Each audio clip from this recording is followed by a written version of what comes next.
Oke, assalamualaikum warahmatullahi wabarakatuh. Ya, innal hamdalillah wa nahmaduhu wa nasta'inu ala umurid dunya wa umuril akhirah. Wassalatu wassalamu ala asrafil anbiya'i wal mursalin sayyidina Muhammadin wa ala alihi wa ashabihi wa man tabi'ahu bi ihsani ila yaumiddin amma ba'd. Rabbi shrah li sadri wa yassir li amri wahlul 'uqdatam min lisani yafqahu qawli. Selamat sore teman-teman.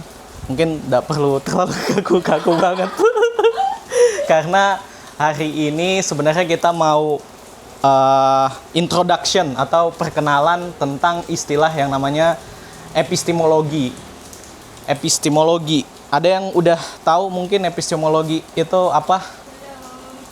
Tahu katanya tapi nggak tahu artinya. Oke, kita akan mulai berangkat dari definisi epistemologi. Jadi dari bahasa Yunani, dia itu berasal dari dua sumber kata. Yang pertama itu episteme. Artinya dia itu adalah sama, mirip-mirip aja. Episteme dan logos. Episteme itu di zaman modern dia itu berubah jadi kepercayaan, sains, asumsi. Sementara logos itu adalah pengetahuan yang bisa diucapkan gitu. Jadi epistemologi itu adalah kepercayaan yang bisa dikeluarkan dalam kata-kata, yang bisa dijelaskan dalam bentuk pengetahuan yang bisa diucapkan dan dikronologikan lah. Maka epistemologi ini itu coraknya ada banyak sekali. Ada yang bercorak bahasa dialek dari barat, pakai bahasa Inggris, kemudian logikanya reduksionis, sangat analitis. Tapi dari timur biasanya tuh epistemologinya agak-agak kesenian. Dia berbau puitis, dia menggunakan rima, menggunakan pendekatan emosional. Bagaimana sih caranya supaya kita bisa relate dengan masyarakat saat itu. Epistemologi juga itu ada banyak jenisnya. Selain epistemologi Islam yang nanti akan kita bahas kalau bisa panjang lebar, itu ada epistemologi sains juga. Tapi mereka itu bisa dibagi-bagi, kayak epistemologi fisika. Itu berbeda dari epistemologi kimia. Berbeda juga asumsinya dengan epistemologi biologi. Kira-kira ada nggak yang tahu bedanya asumsi dasar dari fisika dengan asumsi dasar kimia dengan asumsi dasar biologi? Ada nggak bedanya? Apa kira-kira yang membedakan fisika dengan kimia deh? Kalau menurut saya, Ya. kayak fisika itu terkenal atau biasanya tuh tentang perhitungan. Sedangkan kalau kimia itu tentang ya kimia apa sih? Zat gitu loh, zat-zat gitu. Zat. Sedangkan kalau biologi condong ke makhluk hidup. Menarik. Bagus. Kalau kita mengacu pada sejarah berkembangnya ilmu fisika atau physics itu kan fisik. Dia itu berpusat dan berfokus pada bagaimana sih benda itu bergerak. Jadi dia melihat, ambillah Newton. Newton itu melihat benda jatuh ke bawah. Nah itu menjadi dasar kuat dari hukum Newton, hukum gerak. Einstein juga melihat benda-benda langit, bagaimana mereka saling berinteraksi yang nantinya itu jadi astrofisika. Bagaimana gerakan benda-benda luar itu bisa diprediksi, bisa diperhitungkan dengan persamaan matematis sehingga dia bisa diketahui nanti posisinya seperti apa. Kemudian kalau misalnya dengan asumsi yang berbeda perhitungannya dimasukkan akan seperti apa hasilnya. Nah, jadi hitungannya ini itu adalah produk sampingan untuk mensimulasikan gerak benda sebenarnya. Sama juga kimia, betul tadi. Kimia itu dulu sejarah ilmunya, orang-orang itu bertanya tentang apa sih hakikat benda itu, apa sih pembentuk batu gitu. Nah, apa sih yang membedakan nilai antara batu dengan emas. Nah, jadi dulu orang kimia, kemis di zaman-zaman abad pertengahan waktu ilmu kimia itu baru-baru mau berkembang, itu ada semacam kepercayaan ada satu benda yang bisa berubah jadi apa aja. Namanya itu Philosopher's Stone, batu filsuf. Katanya itu bisa berubah jadi apa aja. Tapi kepercayaan itu makin lama, semakin modern, istilah perkembangan keilmuannya, kepercayaan itu mulai hilang, mulai ditinggalkan. Ada juga konsep phlogiston. Phlogiston itu sesuatu yang bisa membuat terbakar, kemudian berubah benda gitu. Tapi sama juga phlogiston akhirnya ditinggalkan oleh epistemologi dari kimia itu sendiri. Fisika juga mengalami hal serupa. Fisika dulu kita kenal dengan teori geosentrisme yang mengasumsikan bahwa pusat dari tata surya itu keliling planet-planet lain itu mengelilingi bumi. Tetapi seiring berkembang waktu, fisikawan itu beralih dari geosentrisme menjadi heliosentrisme. Helio itu matahari. Pernah dengar nggak? Jadi dulu memang, jadi ada masanya fisika itu salah besar. Karena perkembangan zaman jadi kayak ada pembenaran gitu. Iya, ada pembenaran gitu. Nanti kita bisa kaitkan juga ke Islam kan. Apakah Islam itu akan berkembang, akan meninggalkan beberapa pengetahuannya, atau apa sih yang harus dibawa betul-betul mengakar gitu. Sama juga biologi, kimia. Kimia juga ada hitung-hitungannya karena dia mensimulasikan perubahan zat yang dipersamakan dalam bentuk persamaan perhitungan gitu. Nah, biologi juga sama. Biologi itu karena fisika itu tentang gerak benda, kimia itu fokus ke zatnya, biologi itu fokus pada yang dinamakan makhluk hidup. Apa sih hakikat kehidupan itu? Nah, pertanyaan epistemologinya biologi itu adalah apa sih hakikatnya makhluk hidup? Kalau kimia, apa sih hakikatnya benda itu? Kalau misalnya fisika, apa sih hakikatnya pergerakan itu? Kayak gitu. Nah, nanti mungkin kita seiring waktu akan bertanya juga hal yang serupa. Islam ini berdasarkan sejarahnya itu membawa asumsi atau pengetahuan seperti apa? Nah, kira-kira ada yang mau jawab nggak? Islam itu kalau konteksnya seperti ini sesuai sejarahnya, apa yang dia berusaha ajarkan ke masyarakat? Bill, cepat. Yang berusaha diajarkan Islam ke masyarakat. Iya.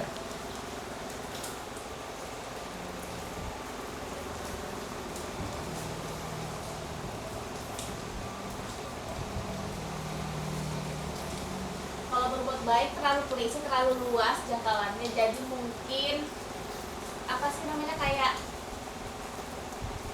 nggak ngejudge gitu loh, kayak tentang dunia itu hubungannya tuh vertikal gitu loh, banyak kan. Jadi apa yang di dunia itu kayak nggak perlu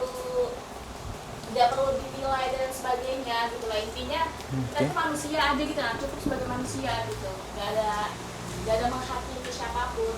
Menghakimi. Maksudnya menghakimi itu kayak gimana tuh? Maksudnya kan kadang tuh kalau menurut saya kan Islam yang sebenarnya banyak yang diajarkan Islam. Iya. Tapi yang terpikirkan saat ini menurut saya itu tentang kalau Islam itu benar-benar agama yang penuh kasih gitu, nah seharusnya. Oke, kasih sayang. Kasih. Oke. Kasih sayang. Kalau ada yang nanya, apakah batu layak disayangi atau hewan layak disayangi? Berarti kasih sayang konteksnya masih untuk makhluk hidup. Iya. Jadi kasih sayang, berbuat baik itu sangat subjektif definisinya. Makanya Islam itu kalau boleh aku kayak melihat atau memberikan semacam pandangan tentang itu. Dari pandanganku atau bacaanku, Islam itu hadir sejarah awal mulanya itu ketika aku hapus ya.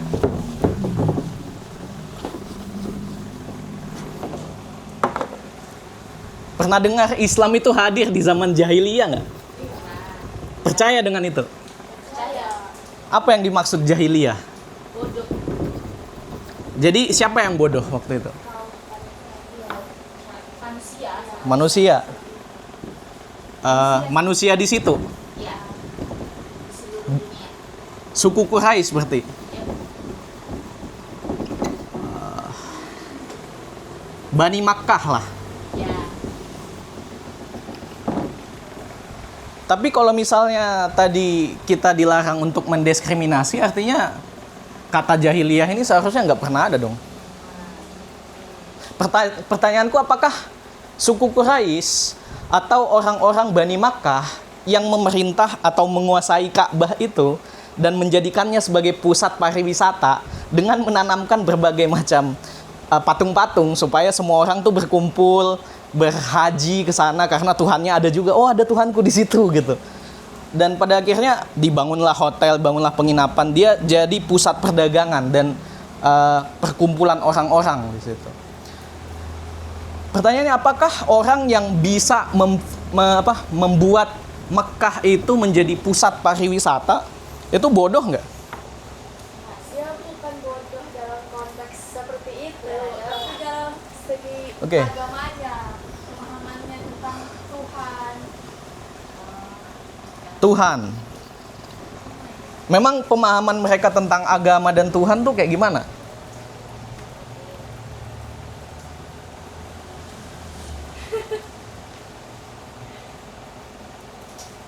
Apa ya, masih belum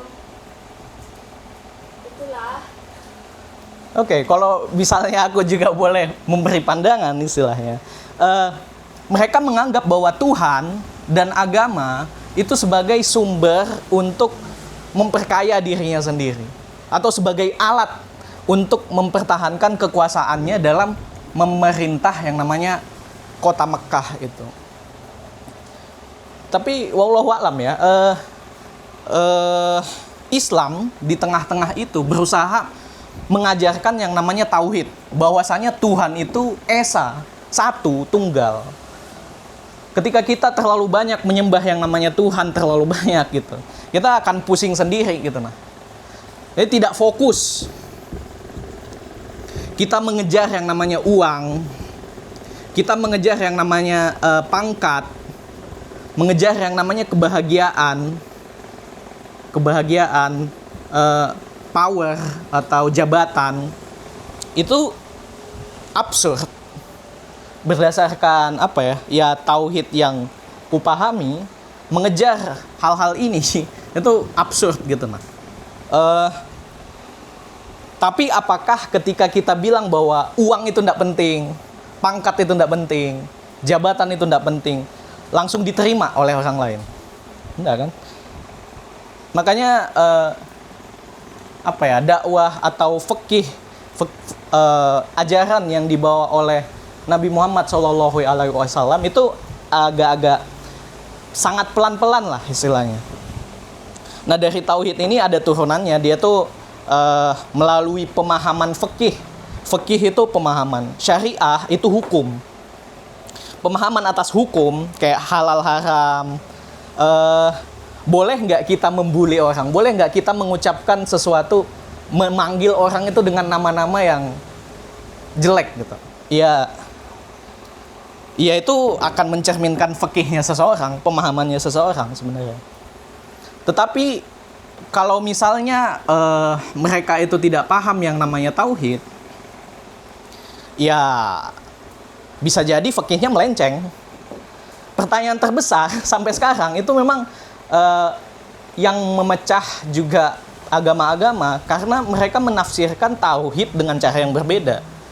Itu sama seperti Kristen yang menganggap bahwa ketauhidan atau konsep Tuhan itu juga satu, tapi mereka menjelma menjadi tiga.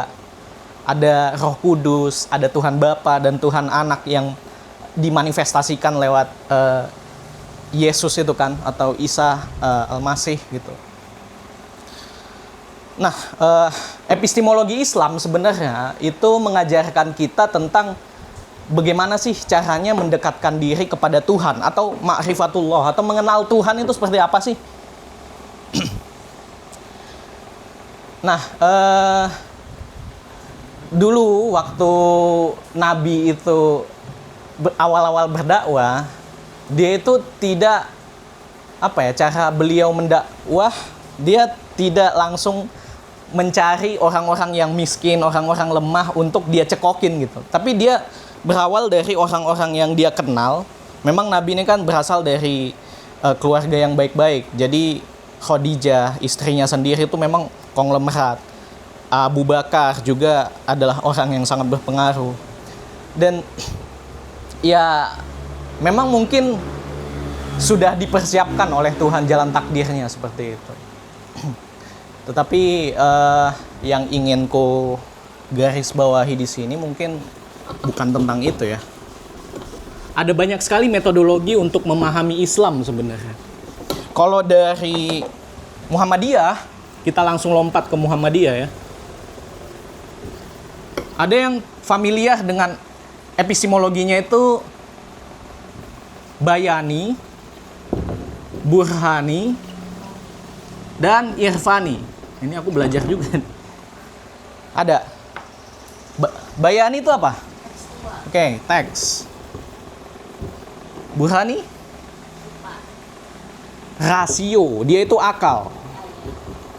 Irfani? Apa spiritual itu kayak Pengalaman. Pengalaman spiritual. Ini atau subjektivitas. Atau sisi artistik lah atau estetika.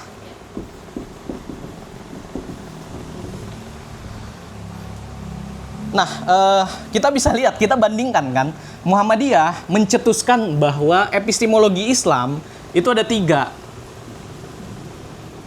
Tapi kita lihat epistemologi sains juga ada 3. Kita banyak sih sebenarnya. Fisika, kimia, biologi. Kita mungkin sering dengar ini kan, saking berkembangnya dia.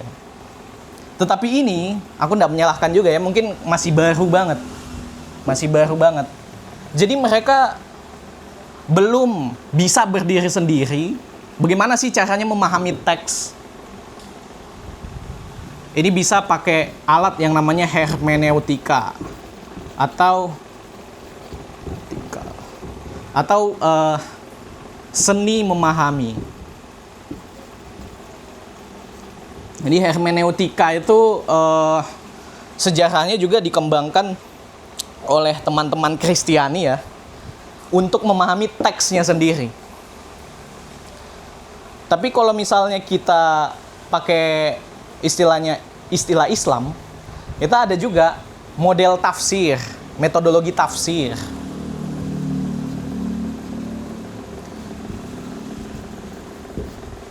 Ya sama, seni memahami juga. Kalau Burhani,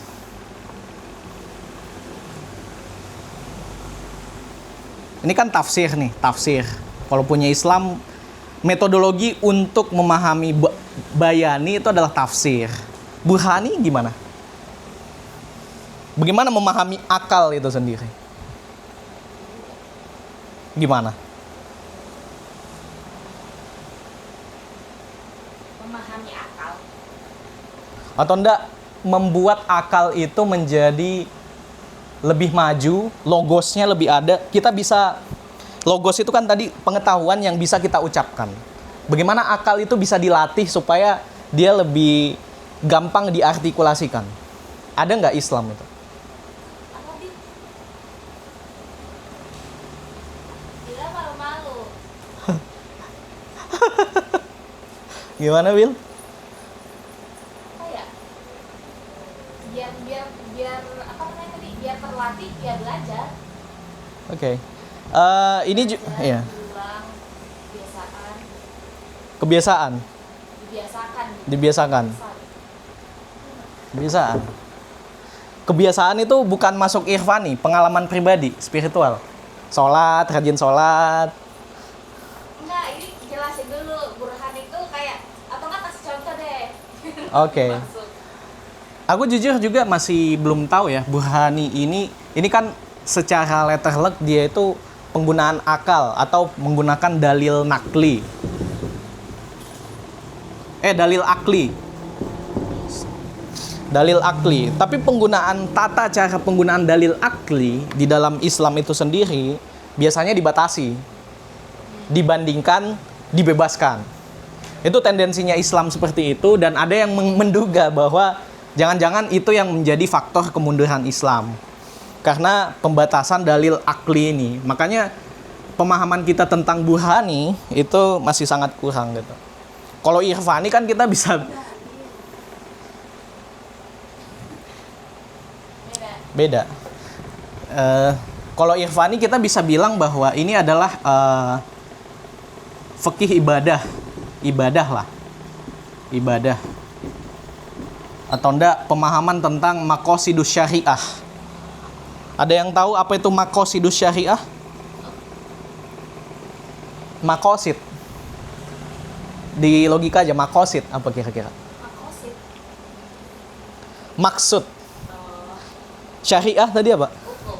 Maksud dari hukum. Oh. Ya, jadi Itu kayak kayak ini saya potong. ya, Ini kan ini Fani kan tadi, berarti maksud syariat itu berarti menurut pribadi nggak sih, kayak Iya. menurut pengalamannya? iya, Berarti beda-beda dong. Masa Iya. itu bisa ditafsirkan beda-beda, bisa diartikan beda-beda syariat itu, atau Wallahu apa a'lam. bedanya? Begini, kalau memang Islam itu bisa mendefinisikan manusia yang paling baik, kenapa Umar dengan temperamennya yang seperti itu dibiarkan? Kenapa Ali yang menutup diri, suka dengan ilmu, itu dibiarkan? Gitu. Kenapa Abu Bakar yang begitu loyalnya gitu, nah, sangat istilahnya obsesif, fanatik, itu dibiarkan? Umar yang Utsman yang pragmatis, yang logis, terstruktur, itu dibiarkan. Kenapa ada perbedaan seperti itu kira-kira? Ya memang manusianya beda-beda pribadinya. Ya. Kira-kira Islam itu mengakomodir enggak kepribadian yang berbeda? Nah itu. Jadi maqasidus syariah, kayak misalnya kita puasa nih. Hukum puasa tuh kan di bulan Ramadan wajib. Kira-kira bisa enggak kita mencoba memahami maksud atau hikmah dari puasa itu untuk masing-masing kita? Kira-kira beda nggak pengalaman yang didapatkan? Mungkin ada yang lebih relate sama orang miskin. Ada yang lebih relate karena dia menahan diri. Ini empati, dia akan menumbuhkan empati. Ini menumbuhkan kontrol diri. Nah, beda kan? Jadi memang, nggak jelas ya tulisannya. Jadi memang, makanya kadang irfani ini itu susah ditumbuhkan karena sangat subjektif. Liar gitu lah. Ya, liar. Ya. Nah, terus kemarin aku, kalau boleh klasifikasikan epistemologi Islam, itu manhaj besarnya ya, kalau boleh diklasifikasikan itu ada dua. Ada Salafi, ada Sufi. Ada yang tahu bedanya? Pernah dengar? Pernah dengar. Salafi itu apa? Kalau artinya nggak tahu, tapi nggak tahu ya benar atau enggak. Oke. Tapi salaf itu yang kayak yang tertutup banget gitu nggak sih? Ya nggak sih? Atau beda? Tertutupnya kayak gimana? Katanya tuh kayak misalnya nggak tahu ya. Ini tidak kayak misalnya perempuannya tuh benar-benar yang kayak menjaga dirinya banget. Oke. Yang tertutup banget lah pokoknya. Oke. Kalau Sufi? Nggak tahu, nggak terlalu asik kalau di lingkungan saya. Jadi saya nggak tahu. Oke, Salafi itu Salafiyah, salaf yang terdahulu. Jadi mereka itu orang-orang Salafi berusaha untuk mengembalikan atau memurnikan agama itu supaya dia itu sesuai dengan tuntunan Nabi pada zamannya. Pada zaman dulu, mengikuti tuntunan-tuntunan orang terdahulu. Tuntunan lama. Sementara Sufi itu sangat senang dengan pemahaman mereka tentang Islam yang menggunakan pendekatan irfani tadi. Subjektif lah istilahnya. Tapi kadang mereka juga karena subjektivitasnya itu, rasio mereka, akal mereka itu, bayani mereka itu juga agak-agak terlatih karena mereka terbiasa mengucapkan dan menjelaskan itu. Ya, Salafi juga terbiasa untuk menjelaskan. Bayannya juga, burhannya juga sama-sama ada burhaninya. Sama-sama ada akalnya. Tetapi Sufi itu mereka lebih senang kalau Islam itu dekat dengan konteks budaya mereka. Dekat dengan kemudahan. Sama seperti kayak pemahaman tentang Salafi ini beda-beda ya. Salafi ini beda-beda. Ada yang menganggap bahwa musik itu haram. Ada yang menganggap bahwa ya pokoknya balik ke zaman dulu istilahnya. Tetapi ada juga dari kaum-kaum Salafi yang menggunakan metodologi istilahnya pendekatan ulama-ulama kholaf yang datang kemudian kayak Imam Ghazali, 4 imam mazhab, Imam Syafi'i, Imam Hambali, itulah. Kalau Sufi ini kadang dia sangat liar lah istilahnya. Mereka pakai pendekatan subjektif.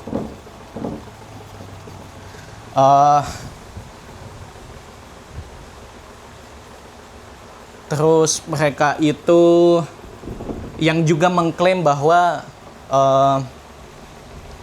agama Tuhan itu, agama Allah itu bisa dipelajari walaupun tanpa guru gitu. Tanpa guru. Biasanya itu dilatih lewat ibadah. Ini tarekat biasanya. Tarekat. Tapi lagi-lagi dua manhaj ini tuh nggak bisa disederhanakan ya. Karena di dalam mereka sendiri yang sama Salafi juga ada perbedaan pendapat. Di kaum-kaum Sufi juga ada beda pendapat. Ada yang bilang dia bisa terbang. Ya aneh-aneh lah Sufi itu. Cuman mereka itu lebih fokus tentang bagaimana sih caranya kita lebih relate dengan agama itu. Tapi kalau metodologi Salafi itu kadang karena saking eksklusifnya mereka bilang harus kembali ke teks. Menurut ulama ini. Seperti itu. Kayak gimana ya? Wali Songo itu pendekatannya Sufiyah. Kalau zaman sekarang sih sebenarnya ndak boleh juga dipisahkan seperti ini, dikotomikan. Ndak boleh. Tapi kalau misalnya saya mengatakan Muhammadiyah itu kayak pendekatan Sufi, menurut kakak gimana? Iya, ada Muhammadiyah Sufi. Jadi Waalaikumsalam. Silahkan.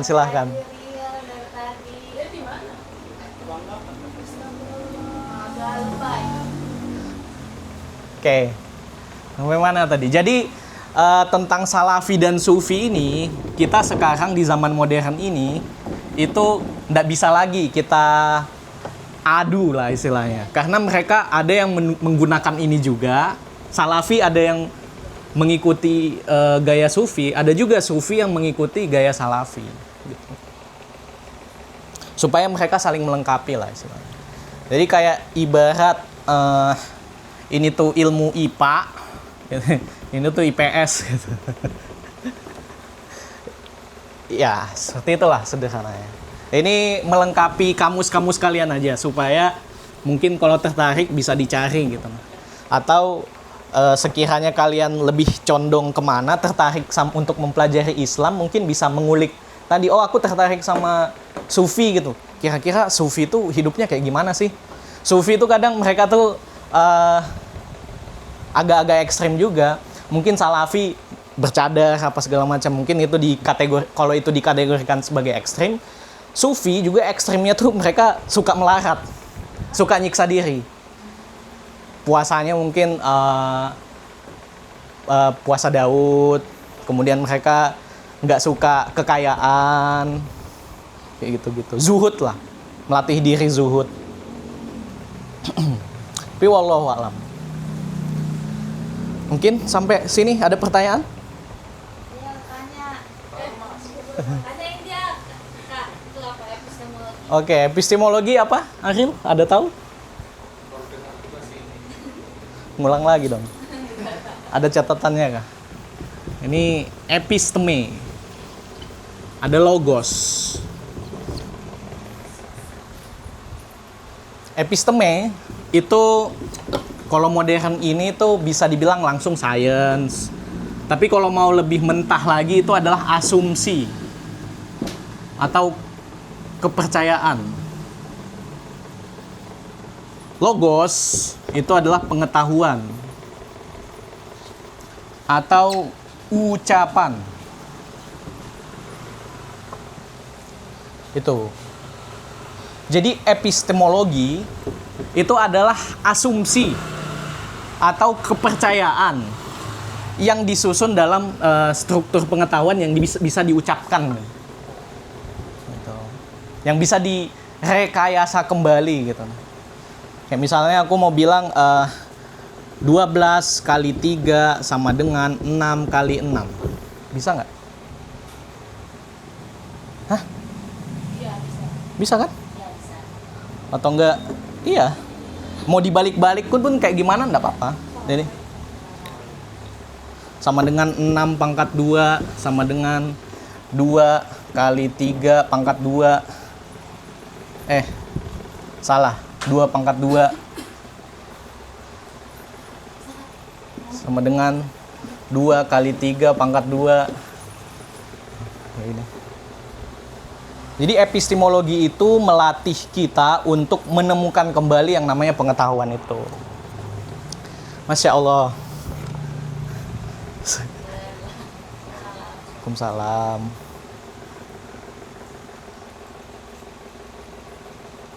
Itu. Islam itu aku pengen jujur aku agak greget sih. Islam itu datang bukan di zaman ketika orang tuh jahiliyah. Islam itu datang ketika asumsi yang salah, episteme yang salah itu sudah mengakar di masyarakat. Bahwasanya Mekah adalah kota pariwisata. Mekah adalah tempat patung-patung sehingga semua agama itu bisa masuk ke situ. Itu adalah asumsi atau kepercayaan yang absurd istilahnya. Tetapi tentu Nabi pada waktu itu tidak se-ekstrem itu juga langsung bilang kayak begitu.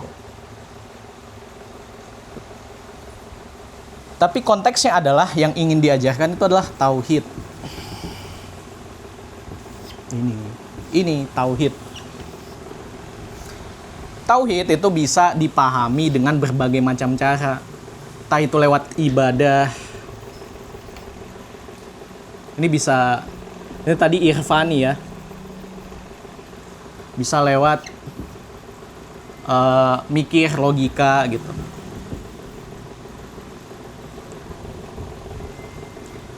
Ini burhani.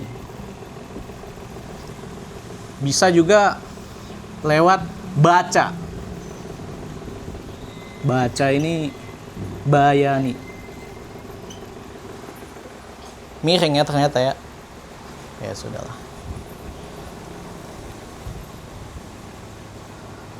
Nah tetapi irfani, burhani sama bayani itu ironisnya, ini kan epistemologi yang dikembangkan oleh Muhammadiyah kan.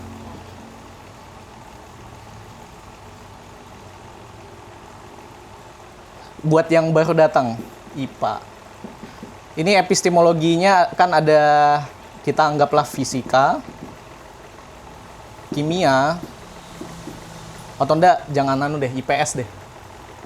Supaya yang lama juga bisa mikir. Ekonomi, sejarah,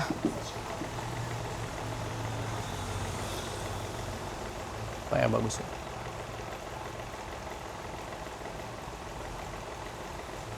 Aku mau bilang bahasa tapi bentar. Bentar apa ya? Geografi Ya, geografi lah, sama oke lah. sosiologi. Saya soalnya orang IPS. Sosiologi tuh sebenarnya bisa masuk sejarah sih. Iya. Bisa masuk geografi juga. Kalau ini tahu nggak antropologi? Ya, Bedanya sama sosiologi apa? tahu menurut saya sama aja. Oke. Ya udah deh, ini tambahin aja fisika, kimia, Nanti kan ditanya loh. biologi, matematik lah, matematik. Nah, ini semua ini itu adalah epistemologi juga gitu. Kira-kira apa sih yang membedakan masing-masing ilmu itu? Ayo, siapa? Ayo Hil.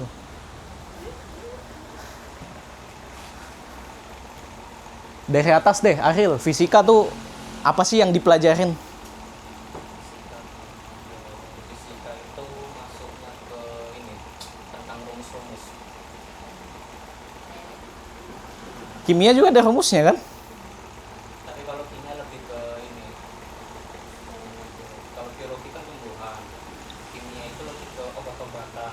Sedangkan fisika itu lebih ke rumus tapi mempelajari kayak tumbuhan, manusia itu sel-sel. Oke. Ada lagi yang lain? Ya udah deh, kita ke matematik. Yunda Fatimah? Matematika itu biasanya kalau dari kata-kata nih Kak, menyangkut dengan angka-angka. Nah, angka-angka itu bisa lari ke ekonomi. Oke. Kalau fisika apa? Kalau fisika lebih kayak apa ya? Kita aduh gimana cara narasi? Misal nih kayak pengukuran gitu loh. Suatu benda, jarak suatu benda atau apa kayak gitu. Oke. Kimia? Kalau kimia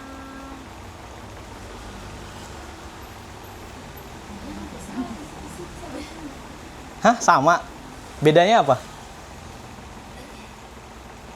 Pas. Oh, ya, sudah. Yunda Safira, silahkan ekonomi, sejarah, geografi. ekonomi kalau menurut saya membahas tentang Hapus ya.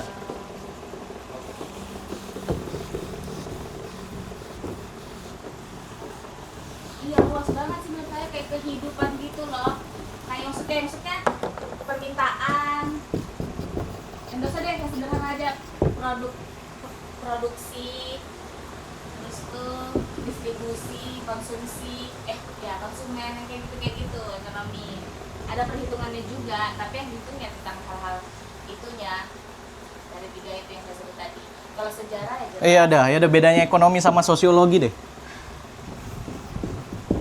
Mirip banget soalnya. Iya, kalau sosiologi, menurut saya kalau ekonomi secara besar bisa ada sosiologinya. Bahkan sosiologi juga bisa aja, kayak sosiologi menurut saya kayak manusia gitu loh, tentang manusia, tentang kehidupan manusia.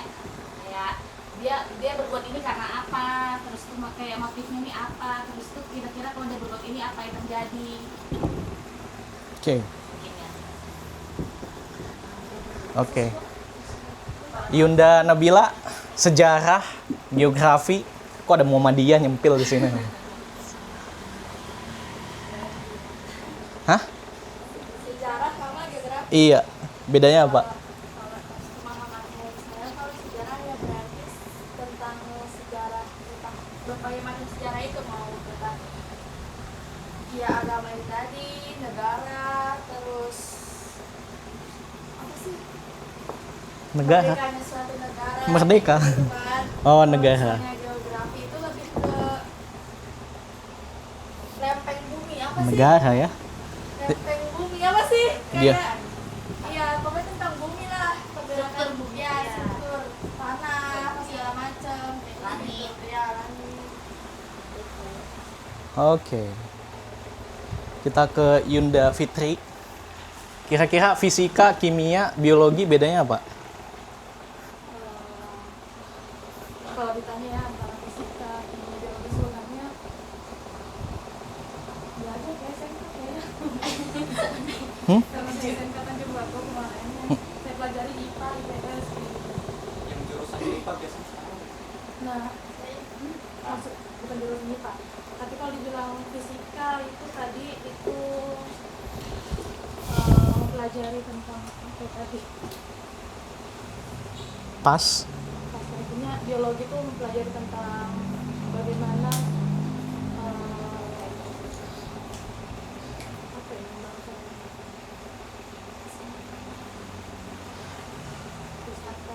Atau ada yang mau dikoreksi dari ekonomi, sosiologi, antropologi, sejarah, atau geografi mungkin?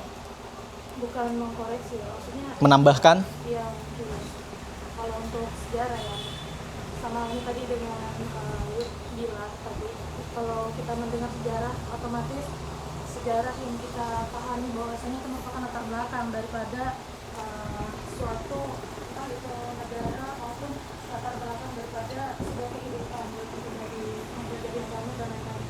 Kemudian apa tadi? Sebenarnya perbandingannya sejarah sama geografi.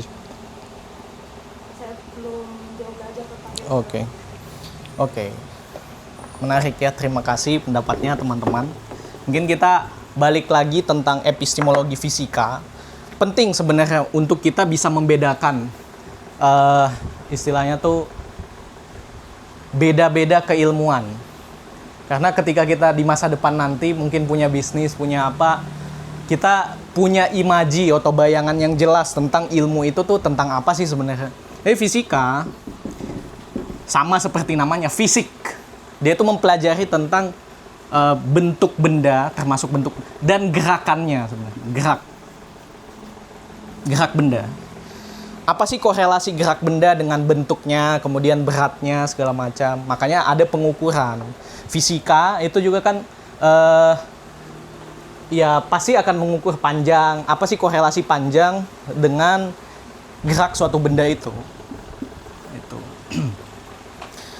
Nah, ada yang pernah dengar Newton? Newton tuh ngapain? Ya, gravitasi.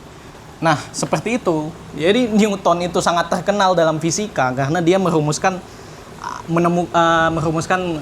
gravitasi, bukan menemukan.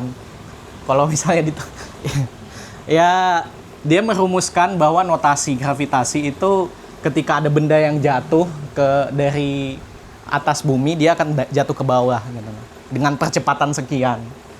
Kemudian ada notasinya. Oh, bisa juga dia dijadikan sebagai gaya. Jadi semakin besar berat benda di atas, gaya dia ke bawah juga akan semakin besar. Ya, seperti itu. Nah, gerak itu nanti kemudian hari Einstein itu akan melihat juga di bintang-bintang bagaimana sih pergerakan bintang itu, planet itu. Jadi sampai ada Einstein Fields equation theory lah istilahnya. Ada juga relativitas. Kemudian ada kimia. Kimia ini tuh belajar tentang zat benda. Biologi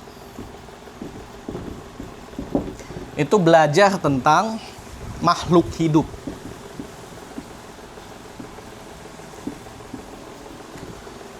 Ekonomi ini sebenarnya berbicara tentang oikos. Oikos itu rumah tangga. Ya, dia berbicara tentang rumah tangga. Dia berbicara tentang, kalau misalnya kita berbicara tentang negara, bagaimana sih kita bisa menghidupi negara ini? Gimana sih kita bisa menjalankan negara ini? Makanya dia akan, dalam rumah tangga juga kan pasti ada bagaimana caranya berkomunikasi, mendistribusikan kesejahteraan, mendistribusikan ke anak-anaknya, ke kementerian, segala macam ya, seperti itu. Nomos ini adalah kaidah. Tapi itu lain cerita. Jadi ini tentang, ada juga kan ekologi. Nah, sama-sama eko kan? Apa bedanya?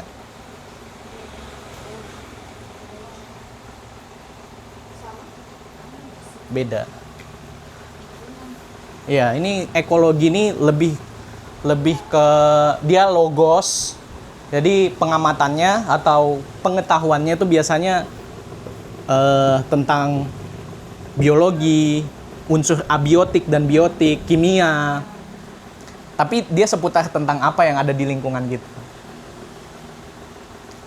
Tapi daripada kejauhan, sosiologi.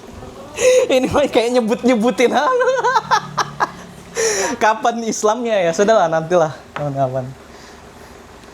Untuk pembelajaran tentang epistemologi aja dulu ini. Hah? Masya Allah. Baru satu kata. Oh ya kata. Iya. Kemarin sebenarnya kan ada tuh yang dipelajarin tentang dikotomi. Ya. Yang kalian ketahui tentang dikotomi itu apa? Sebentar. Peserta. Bukan. Peserta. Kamu. Anu kayak Dikotomi, pemisahan. Agama dan anu kan. Sains. Kalau misalnya tadi Salafi Sufi itu dikotomistik juga nggak? Ya. Jadi matriarki. Ya. Matriarki itu kayak orang yang ada di mana ya? Di Sumatera tuh apa sih, suku apa ya? Lupa. Padang kayaknya. Iya. Dia tuh menganut sistem matriarki. Jadi kekuasaan tanah, harta kekayaan itu dipegang lebih banyak oleh emak-emak. Nah, tapi kalau misalnya sistem patriarki itu iya bapak-bapak istilahnya. Itu iya. Banyak sebenarnya dikotomi itu. Kalau mau dibuat-buat juga bisa. Karena zaman sekarang itu agak susah sih kita kalau mau berpikir secara dikotomistik gitu nah. Seakan-akan kita mau memisahkan sesuatu, tapi memang penting untuk membedakan sesuatu itu penting. Sebenarnya dengan kita bilang apakah agama dengan sains itu dikotomistik, itu berarti ada asumsi bahwa agama dan sains itu tidak bisa disatukan. Karena agama itu tentang kepercayaan gitu nah. Sementara sains itu adalah bukti empiris. Apakah akan tiba masa manusia atau seiring perkembangan zaman manusia itu bisa melihat Tuhan? Yakin? Kalau soleh, bukan kalau beruntung. Nah itu, jadi memang tidak bisa disamakan, tidak bisa disatu padukan. Mereka itu hanya bisa saling melengkapi. Tadi sama seperti relasinya Salafi dan Sufi. Pendekatan mereka ya beda.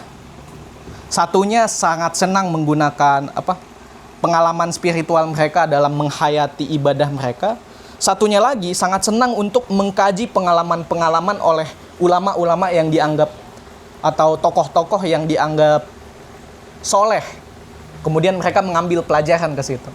Tapi Sufi itu senang dengan apa yang mereka lakukan. Tapi dua-duanya itu biasanya bisa digabungkan.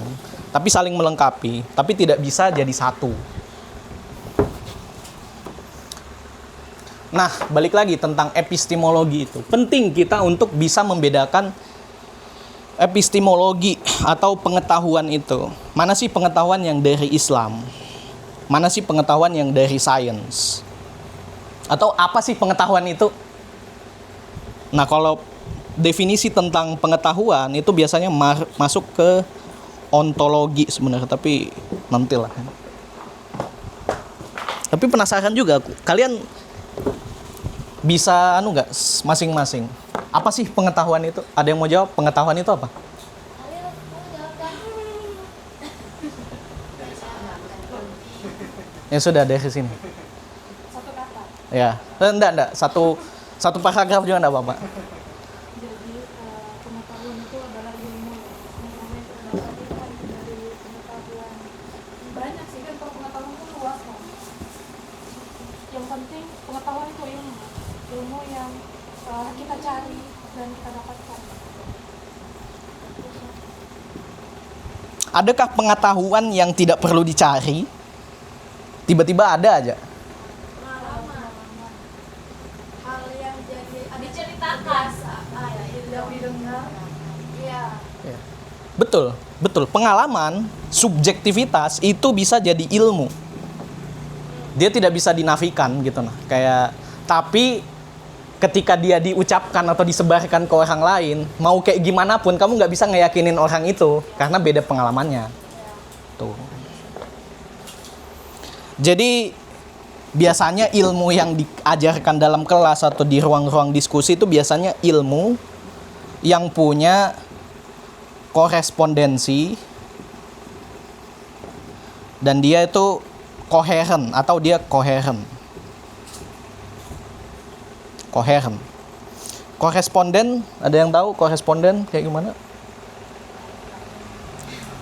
Koresponden tuh kayak beresonansi dengan orang lain. Jadi kayak misalnya, ya kamu Kayak semuanya ya semuanya setuju tentang ilmu itu kayak gitu. ya atau enggak Subjektif lah intinya. ya. Kayak ini warna merah. Yang warna merah. Ya, ribut, berisik, listrik, dingin. Koheren itu logika yang dibangun dari struktur-struktur ya asumsi lah. Kayak misalnya tadi 1 tambah 1 sama dengan 2. Kita semua sepakat sih. Kita korespondensinya ya 1 gitu. Nah 2 ya 2. Tapi kalau mau dibawa ke orang buta warna pun ya 1 tambah 1 2. Kan ada tuh orang yang nggak bisa bedain hijau sama biru gitu kan. Ngotot lagi. Ya kayak gitulah. Jadi ya itu.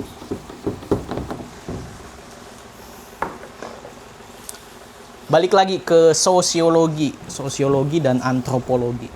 Sosiologi itu dia menjelaskan tentang relasi manusia, sesama manusia. Iya, dalam artian luas gitu. Kayak teori kontrak sosial, J.J. Rousseau atau siapa sih namanya Thomas Hobbes. Teori tentang kekuasaan, apakah kekuasaan itu penting gitu nah. Hierarki itu penting. Haruskah ada yang mengambil komando? Haruskah ada yang memimpin? Ya, kayak gitu. Kalau antropologi Kalau antropologi itu mencoba menjelaskan tentang kenapa sih peradaban manusia khususnya. Dia antropos itu manusia. Logos itu pengetahuan gitu. Jadi kayak misalnya Indonesia itu sumber daya alamnya itu banyak, sangat melimpah ruah. Dia ada sungainya, ada gunungnya, ada lautnya, ada hutannya. Tanamannya pun banyak. Jadi berdasarkan kondisi antropologis seperti itu, maka tendensi manusia Indonesia, peradaban Indonesia, itu seharusnya lebih damai dibandingkan negara barat yang punya 4 musim gitu. Coba dicari berapa jumlah korban yang gitu. Tetapi secara antropologis negara barat karena mereka itu takut sama yang namanya musim dingin, mereka itu lebih terdorong, lebih kepepet lah istilahnya untuk mencari yang namanya teknologi untuk mempreservasi makanan. Pendingin, mesin pendingin. Mereka lebih mikir lah istilahnya. Kalau nggak mikir tuh mati. Gimana caranya biar mereka itu bisa tetap hidup di musim dingin. Tetapi manusia di Indonesia karena saking melimpah ruahnya nggak pernah kepikiran. Terbiasa seperti itu. Itu antropologi, alasan antropologis. Seperti apa sih? Antropologi juga biasanya mempelajari bahasa, perkembangan bahasa. Tapi oke lah, nanti kapan-kapan lagi. Sejarah itu mempelajari tentang ya tadi rentetan waktu suatu peristiwa, dia yang diceritakan secara kronologis untuk memberikan latar belakang tentang sesuatu. Ya aku nggak suka sejarah sih sebenarnya, tapi ya oke lah. Hah? asik loh sejarah. Sejarah, oke. Tapi kan Sejarah yang mana? katanya sejarah nggak ada yang benar. Sejarah yang mana? Sejarah yang saya suka. Ah, Sejarah kayak ya sejarah kita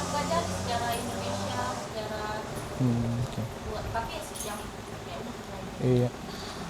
Sejarah ditulis oleh pemenang, ya betul. Cuman kan harus ada bukti ya kan. Tapi kalau semisal apa ya, narasi sejarah dari foto ini kan buktinya ada tuh, mereka ada di panggung ini.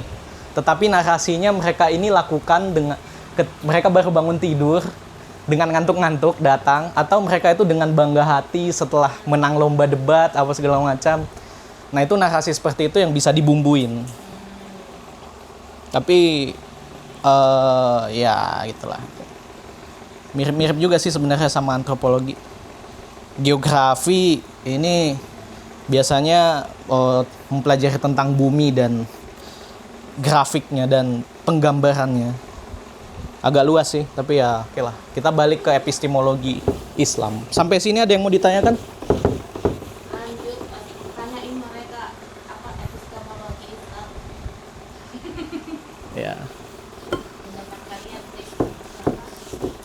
Oke, Yunda Safira, apa itu epistemologi Islam? Kan tadi sudah saya. Apa tapi? Waalaikumsalam. Apa tapi? Silahkan duduk.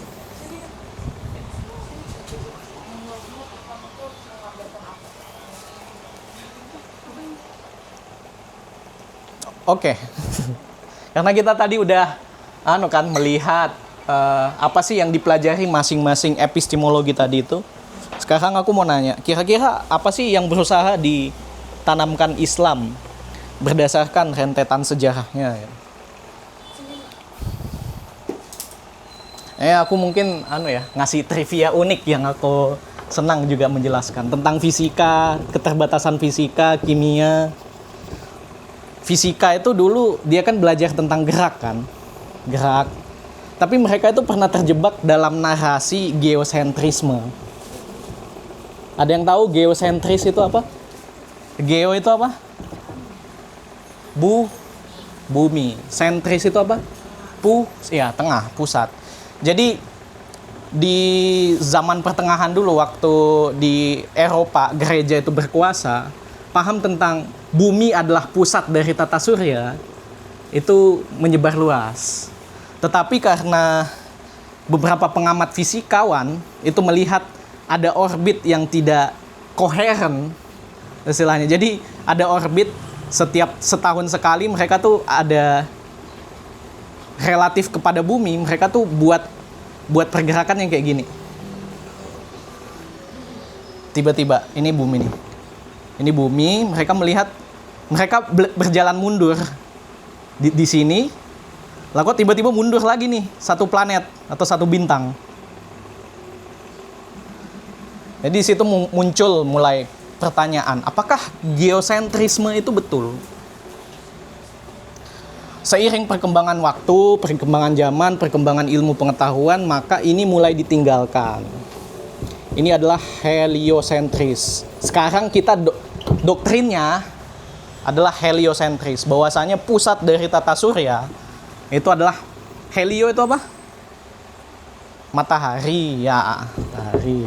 Jadi gampang aja kan, sambil belajar istilah Yunani lah. Iya. Jadi ketika kita melihat ini matahari sebagai pusat dan bumi bukan sebagai pusatnya, maka dia akan koheren. Perhitungannya tuh akan koheren. Orbitnya bentuknya oval lonjong sesuai dengan prediksi fisikawan berdasarkan hitungan yang mereka buat. Nah, kimia juga sama. Kimia dulu itu berangkat rasa penasarannya bahwa apa sih hakikatnya zat itu? Benda itu, what's the nature of matter gitu. Batu itu bisa berubah jadi emas nggak? Kemis dulu, penyihir dulu, itu berasumsi bahwa ada satu zat yang dia itu bisa berubah jadi apa aja, bisa berubah jadi wine, bisa berubah jadi emas. Namanya tuh Philosopher's Stone. Batu filsuf. Kalau suka nonton anime mungkin pernah dengar ya. Nah, tetapi seiring perkembangannya zaman dan pengetahuan tentang kimia, asumsi bahwa Philosopher's Stone itu ada, itu ditinggalkan. Sama seperti geosentrisme yang sekarang didominasi oleh heliosentrisme. Bahkan mungkin ada narasi tentang flat earth.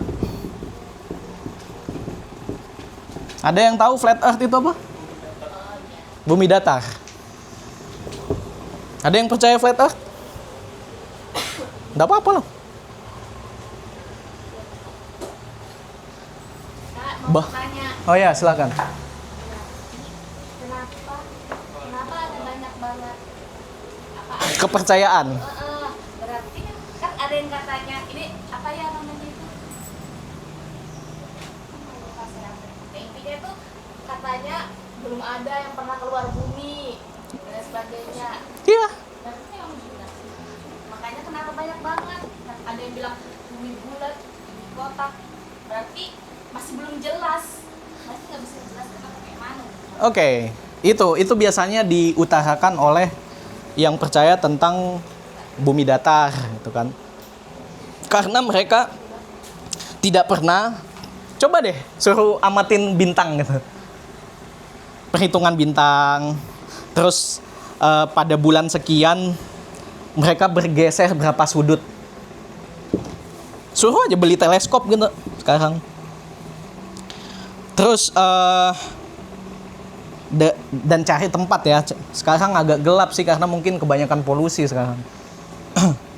Tempat yang gelap, yang tinggi untuk mengamati bintang. Terus setiap bulan, setiap beberapa waktu itu diamati, dicatat perubahan tempatnya, berapa sudut per anunya. Kemudian coba buat persamaan fisikanya. Seperti apa sih gerak bintang itu?